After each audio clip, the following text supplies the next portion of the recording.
Hello everyone, welcome back to my channel. कैसे हो आप सभी? आई एम श्योर कि आप सभी लोग ठीक होंगे। तो चलिए हम लोग आज का वीडियो स्टार्ट करते हैं। आज के वीडियो में हम लोग जो है definition of intestinal obstruction discuss करने वाले हैं।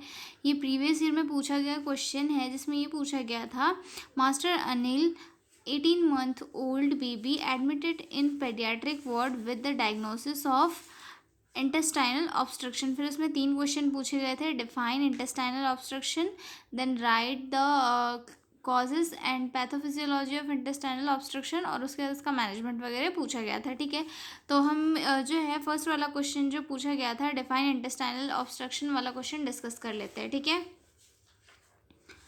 Intestinal obstruction. ऑब्स्ट्रक्शन क्या होता है? ऑब्स्ट्रक्शन का मीनिंग ये होता है रुकाव हो जाना, जिसके कारण चीज़ें ब्लॉक हो जाती है। और इंटेस्टाइनल दैट मीन्स कि इंटेस्टाइन में कहीं पे ब्लॉकेज आ जाना, जिसकी वजह से जो चीज़ें प्रॉपरली पास हो रही थी वो हमारे इंटेस्टाइन से प्रॉपरली पास नहीं हो पा रही है। ठीक है, intestinal obstruction is a condition in which the normal movement of food, fluid and gas through the intestine is blocked.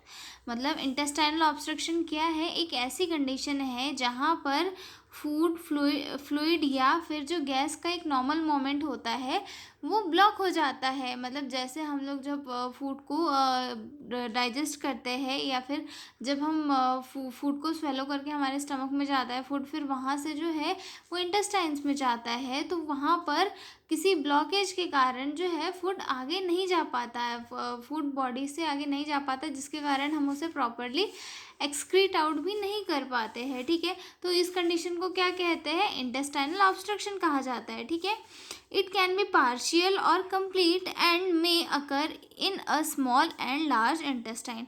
और ये जो है पार्शियल भी हो सकता है या फिर कंप्लीट भी हो सकता है, यानी कि इंटेस्टाइन में पार्शियल ऑब्स्ट्रक्शन हो सकता है, यानी कि थोड़ी सी जगह में ऑब्स्ट्रक्शन हो रहा है लेकिन वहाँ से कुछ चीज़ें पास आउट हो सकती है। ठीक है, और कंप्लीट यानी कि प्रॉपर जो है पूरा कंप्लीट वहाँ पर ब्लॉकेज कॉज हो चुका है और वहाँ से कुछ भी पास आउट नहीं हो पा रहा है। ठीक है, तो ये 2 टाइप का होता है, पार्शियल और कंप्लीट। ठीक है, और में अकर इन स्मॉल और लार्ज इंटेस्टाइन, और ये जो हमारी लार्ज इंटेस्टाइन है और स्मॉल इंटेस्टाइन है, दोनों इंटेस्टाइन में हो सकता है। ठीक है, एक और डेफिनेशन डिस्कस कर लेते हैं।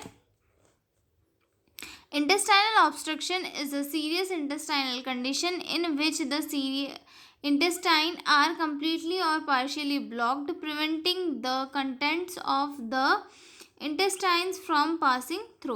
यानी कि इंटेस्टाइनल ऑब्स्ट्रक्शन क्या है? एक सीरियस इंटेस्टाइनल कंडीशन है जिसमें कि जो हमारी इंटेस्टाइन होती है वो पार्शियली या फिर कम्प्लीटली ब्लॉक हो जाती है, जिसके कारण जो कंटेंट्स होते हैं जिन्हें रेक्टम तक जाना होता है, जिन्हें बॉडी से एक्सक्रीट आउट होना होता है, वो वहाँ से जो है मूवमेंट नहीं कर पाते, वो एक जगह स्टिक हो जाते हैं, और जो पर्सन होता है उसे एक जो है लाइफ थ्रेटनिंग कंडीशन फेस करनी पड़ती है या फिर सीवियर कंडीशन फेस करनी पड़ती है। ठीक है, तो इंटेस्टाइनल ऑब्स्ट्रक्शन क्या था? इंटेस्टाइनल ऑब्स्ट्रक्शन एक ऐसी कंडीशन थी जहाँ पे जो नॉर्मल मोमेंट होता है फूड, फ्लूइड और गैस का, वो ब्लॉक हो जाता है, और जिसके कारण जो ये चीज़ें हैं वो रेक्टम तक नहीं पहुंच पाती। और ये कहीं पे भी हो सकता है, लार्ज इंटेस्टाइन में भी हो सकता है या फिर स्मॉल इंटेस्टाइन में भी हो सकता है, ये पार्शियल भी हो सकता है या फिर कंप्लीट भी हो सकता है। ठीक है, आई एम श्योर कि आपको इसकी डेफिनेशन समझ में आ गई होगी। नेक्स्ट वीडियो में हम लोग डिस्कस करेंगे इसकी पैथोफिजियोलॉजी और कॉजेज। ठीक है, और पीडीएफ नोट्स चाहिए हो तो डिस्क्रिप्शन में मेरा मेल दिया हुआ है, उस पर कॉन्टैक्ट करके आप लोग पीडीएफ नोट्स ले सकते हो। तो मिलते हैं हम अगले वीडियो में, तब तक के लिए बाय बाय।